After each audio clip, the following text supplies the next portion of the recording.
Why do we love singing, dancing and music so much? What is it with drum beats and rhythms? Why does noise sound so much better when it's coordinated into musical patterns? What are the evolutionary advantages of singing, dancing and music? How and why did these things come to mean so much to us? Why do they make us feel so emotional? Why do they strike such a chord within us? In the last few videos, we've explored how humans evolved expansive love, super empathy, super sociability, and conscience. In this video, we're going to look at how these excellent organisation and coordination skills could be represented acoustically. We'll investigate the primal urge to sing, dance, and make music, exploring how music evolved and how we were able to turn it into something powerful, something that would ultimately help move us up the food chain. All living great apes appreciate the simple joy of singing. Chimps like to belt out a song and enjoy dancing in the rain. Their songs are screechy and tuneless, and their rain dances basically involve running about and jumping haphazardly. They're enthusiastic, but not as vocally talented as many other species of primate, such as gibbons, and certainly nowhere near the singing or dancing abilities of birds. Some chimps have enculturated the art of drumming on tree roots, letting the sound boom through the forest. They seem to use this as a way of staying in touch over long distances. Individual chimps have signature drum beats, particular ways of playing that lets others know that it's them. Some chimps are more rhythmic and musically skilled than others. It's unclear whether our last common ancestor with chimps played the drums, but it's probable they had a relatively similar approach to singing and dancing as modern-day chimps. Singing has a number of evolutionary benefits. It can help build social bonds and improve the cohesiveness of groups. Wolves do seem to bond whilst howling together. It can be used for courtship and sexual selection. Male orangutans sing songs to serenade and seduce potential mates, with females being especially impressed by deep voices that indicate significant body size. Across the animal kingdom, singing is also used as a way of laying claim to territory. Bigger individuals or groups sing louder, which is more intimidating to potential rivals. Dancing can be useful for similar reasons. Many female birds assess the dancing skills of potential mates to decide whether his genes are worth keeping within the gene pool. And nothing quite says I own this clearing like strutting around it with a spring in one step. Some animals play their bodies as percussion instruments, using music to claim territory or woo potential mates. So there were plenty of reasons for our ancestors to take their love of song and dance out onto the savannas, as our evolutionary path diverged from that of our chimp cousins. However, there were also good reasons that we might have chosen not to do this.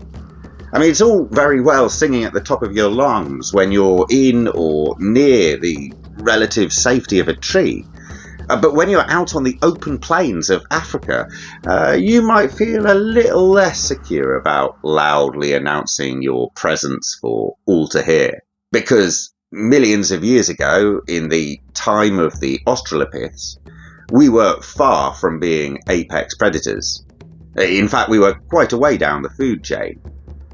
Australopiths were shorter and smaller than modern humans, and although they had more dangerous jaws than we do, these were nothing compared to the kind of weaponry sported by the local carnivores. In a physical fight, hominins don't stand much of a chance against lions, or leopards, or hyenas, and all these predators considered our ancestors as potential prey animals. There was also the very real danger of human infants getting plucked off the ground by giant birds of prey. And of course, snakes have always been a deadly peril. So it would have been understandable if our ancestors had given up singing and dancing when they moved out onto the savannas. But apparently they chose to keep these traditions going, and very much built on their inheritance. As ever, we don't know why exactly. But there's been some interesting ideas put forward. One theory I find especially fascinating is the idea of the lion dance, propounded by musicologist Joseph Jordania. The basic idea is that we needed a psychological weapon to make up for our poor combat capabilities relative to the carnivores of ancient Africa. We couldn't outrun lions, and we couldn't outfight them. We had lots of disadvantages. The only advantages we had were our brains, our social solidarity, and our ability to throw things. So these are what we used. Imagine millions of years ago, out on the plains of ancient Africa, a group of Australopiths suddenly confronted by a pride of hunting lions. Every bone in our ancestors' bodies screamed, "Run, run, run!" But they knew from traumatic past experience what that would mean. That one or more of them would almost certainly be hunted down, slaughtered and devoured by terrifying monsters.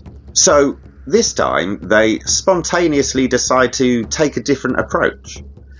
They start to shout and yell, stamp their feet and beat their chests, swing their arms around wildly, picking up sticks and stones to hurl at the lions.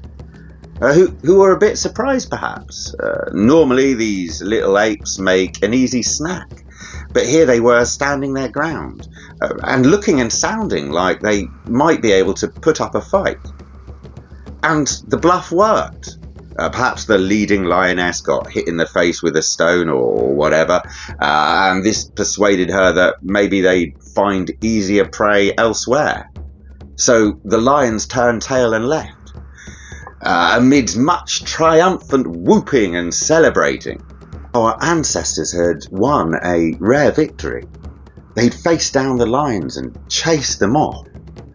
They'd not forget the feeling. It must have been really exhilarating. And so this became their strategy, systematically using bravado, movement, sounds and missile attacks to scare off predators. Sometimes the strategy worked, and sometimes it didn't. Crucially, some types of lion dance would have been more successful than others. Lion dance required a high degree of solidarity and discipline to pull off. If someone broke ranks and fled, then the illusion of strength would shatter, and the lions would eat ape for dinner. Predators would be most intimidated by groups of humans that made the loudest noises and the biggest movements. And one thing that would have been especially scary would be coordinated sounds.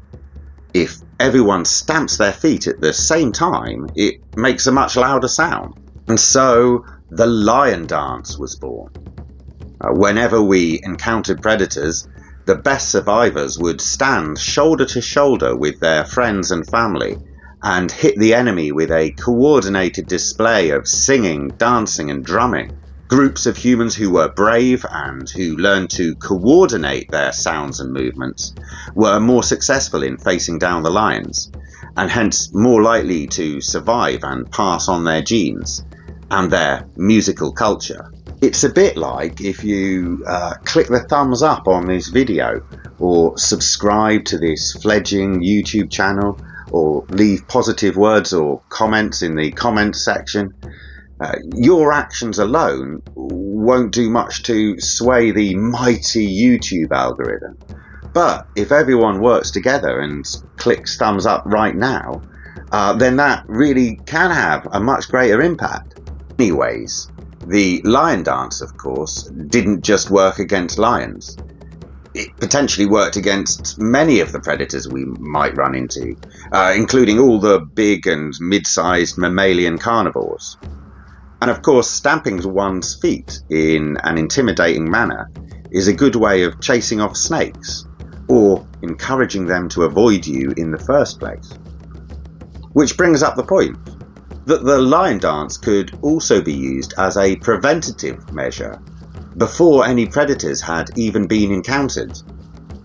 So it perhaps would have made sense to sing whilst you walk or work, hoping that the loud sounds would be interpreted as the kind of thing a species would only do if they had a really good reason to feel confident, and thus probably shouldn't be messed with. Preventative lion dances would have been particularly important to ward off predators who rarely confront you to your face. Leopards know that the best time to catch an ape is whilst it's sleeping, so that would have given humans a very good reason to do a preventative lion dance before turning in for the night, warning any nocturnal carnivores nearby that they risked a powerful, coordinated response if they dared to hunt these apes. It's easy to imagine a group of our ancestors habituating the lion dance as a nightly ritual, singing and dancing together every night, perhaps even before campfires had been invented, learning to coordinate their vocalizations and percussion movements better and better, developing a steady rhythm to guide their synchronization, and practicing moving their bodies in time to the beat of the music, moving together like one big organism, a huge monster that should be feared by all,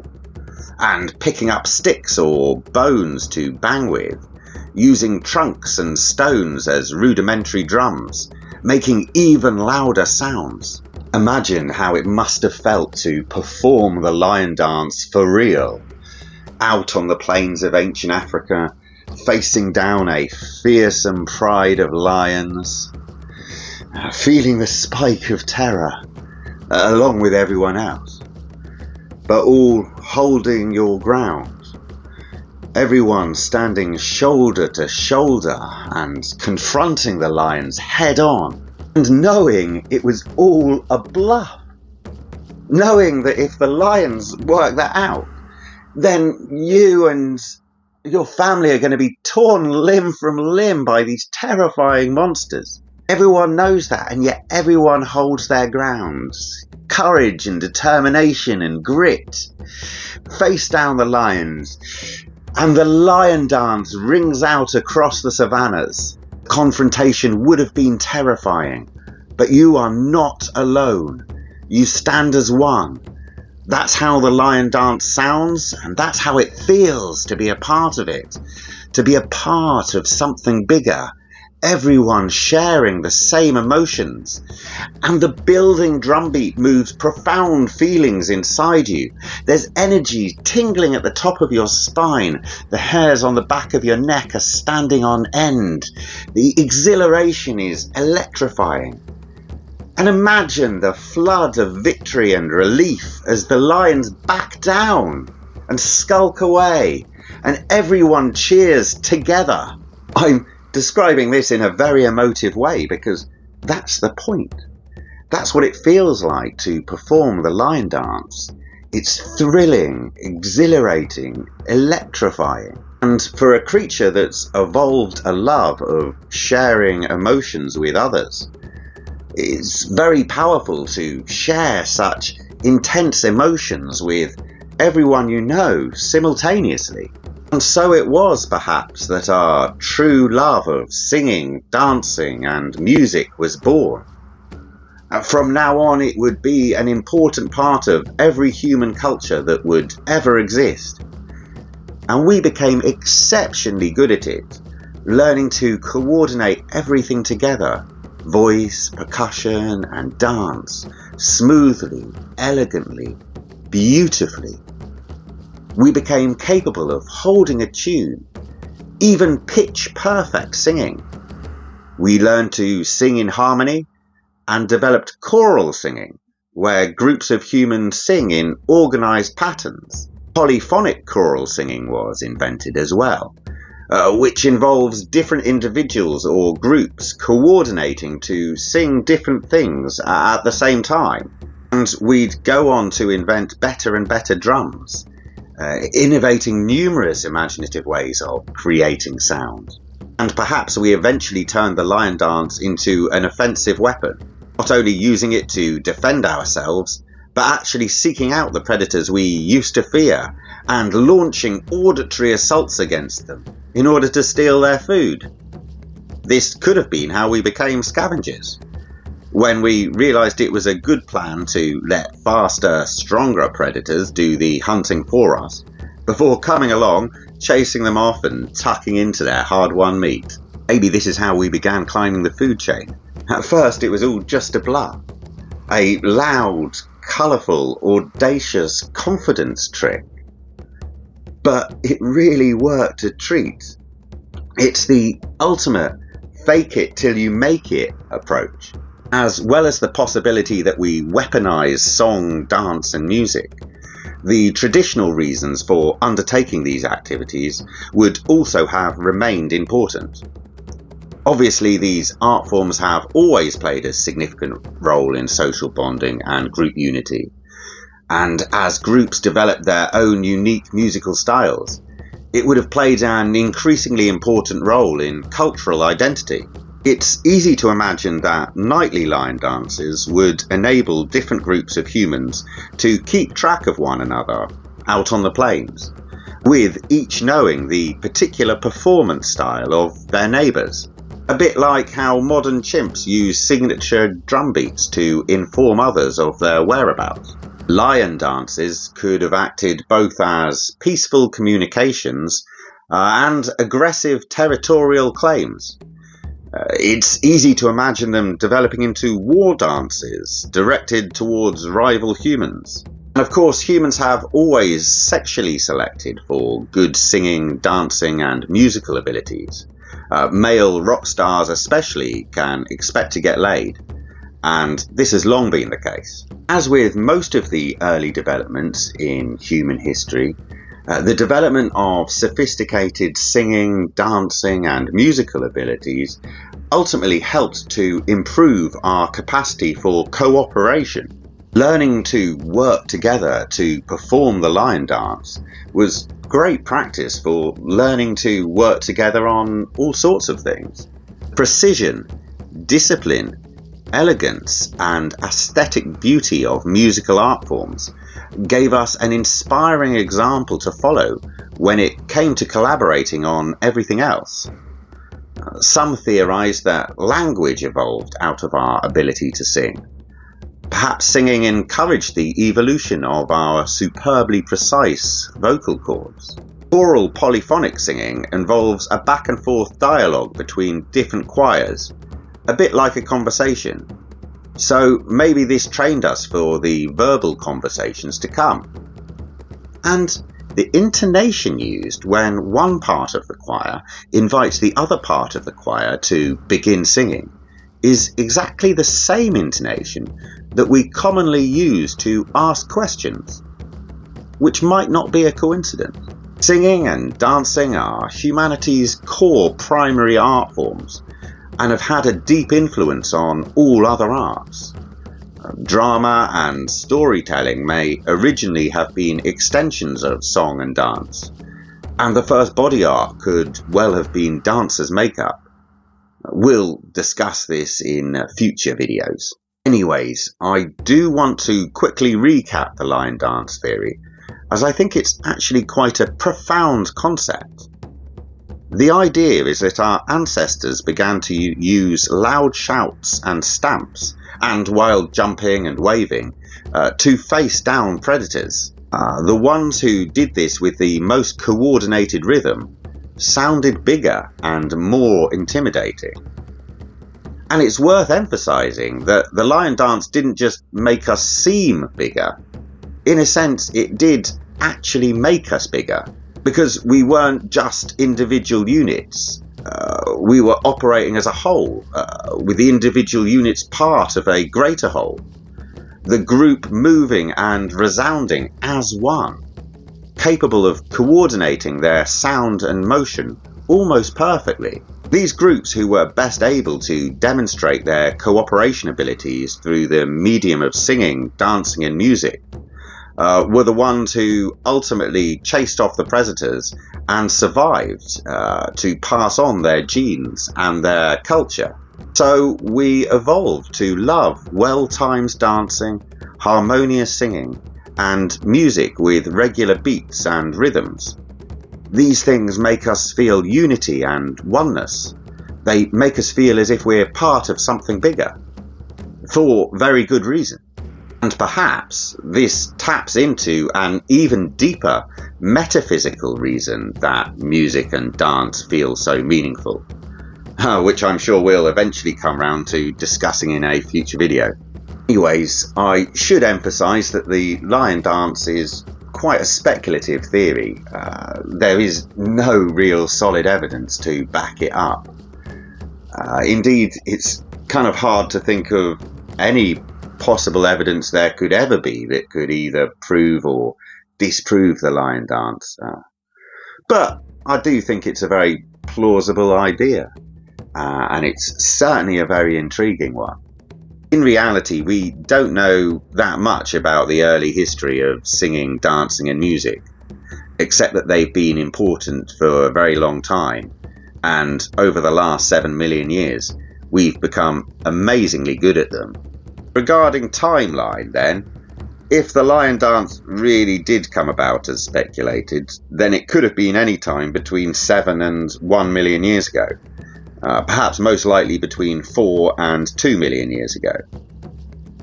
The lion dance's development might be linked to the emergence of shared intentionality, or super empathy as we've been calling it, although this could work in different directions. Shared intentionality could have facilitated the development of the lion dance, or shared intentionality may have evolved because of the lion dance. Or perhaps shared intentionality capabilities emerged before the lion dance, but then the lion dance made us evolve to absolutely love shared intentionality. That's kind of plausible. As for choral singing, this might also have evolved around 4 to 2 million years ago. Although again, that's kind of just a guess really. Whether the primal lion dance happened or not, what's certain is that, at some point, the plains of Africa began to hum with a new kind of sound.